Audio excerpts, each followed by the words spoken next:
Welcome to Rajasthali সীমান্ত সড়ক। আজকে আপনাদেরকে অ্যাডভেঞ্চার রাস্তা ঘুরে দেখাবো এবং সবাই ভিডিওটা মনোযোগ সহকারে একটু কন্টিনিউ দেখবেন, তাহলে বুঝতে পারবেন বাংলাদেশ সেনাবাহিনীরা কত সুন্দরভাবে রাস্তাগুলা পাহাড় কেটে বানিয়েছে।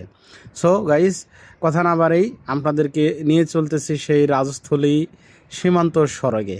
সো দেখতে পাইতেছেন রাস্তাটা কতটা ডেঞ্জারাস এবং অ্যাডভেঞ্চার একটা রাস্তা। যারা বাইক ট্যুরকারী, যারা বাইকে ঘুরতে পছন্দ করেন, আমি তাদের ক্ষেত্রে বলবো আপনারা অবশ্যই এই রাজস্থলী সীমান্তর সড়কে আসবেন এবং ঘুরবেন। অনেক কিছু দেখার আছে এখানে।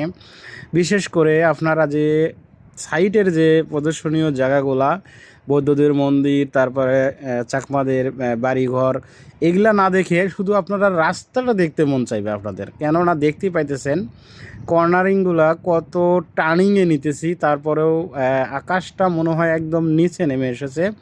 আমরা কিন্তু অনেক উঁচুতে আছি, একদম পাহাড়ের চূড়ায়। দেখেন আমরা কতটা উঁচুতে আসছি। নিচের রাস্তাটা এখান থেকে দেখাই যদি, এটাও কিন্তু নিচের রাস্তা না। ওই যে পাহাড়টা দেখা যাইতেছে তার নিচে কিন্তু রাস্তার নিচ একদম, তারপরেও সমতল না। যেমন সমতল থেকে কিন্তু তারপরেও 1200-300 ফিট উপরে কিন্তু। তো এত উঁচুতে এই সীমান্ত সড়কটা, আর সেনাবাহিনীরা যে তৈরি করছে ভাই, দেখার মতো। আর খুবই ভালো লাগলো, আমার খুবই ভালো লাগলো। এখানে দেখার মতো অনেক কিছু আছে। বিশেষ করে আমি আবারও বলতেছি, যারা বাইক ট্যুর করেন তাদের জন্য পারফেক্ট একটা জায়গা এবং ঘোরার মতো, দেখার মতো।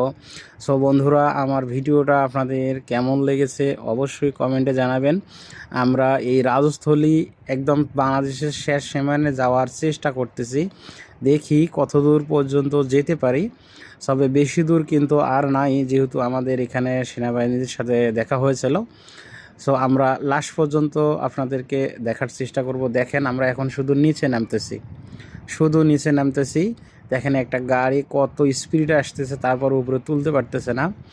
আর এই রাস্তাটা হচ্ছে একদম নতুন, আরও সামনে কাজ করতেছে এই রাস্তাটার।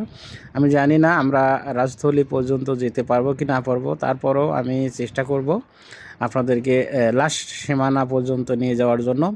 দেখেন এই টার্নিংগুলো দেখেন, আর রাস্তাগুলো দেখলে আমার তো ভাই প্রথম অবস্থায় খুবই ভয় লেগেছে। এবং বিশেষ করে যারা ফ্যামিলি ট্যুর করেন তাদের জন্য মোটর সাইকেলে ফ্যামিলি নিয়ে আসবেন না। জাস্ট ফ্যামিলি নিয়ে আসতে পারবেন আপনারা, কিন্তু এখানে আসতে হলে দেখা গেছে অনেকটা পথ আসতে হয়। এর মাঝখানে কোনো নাই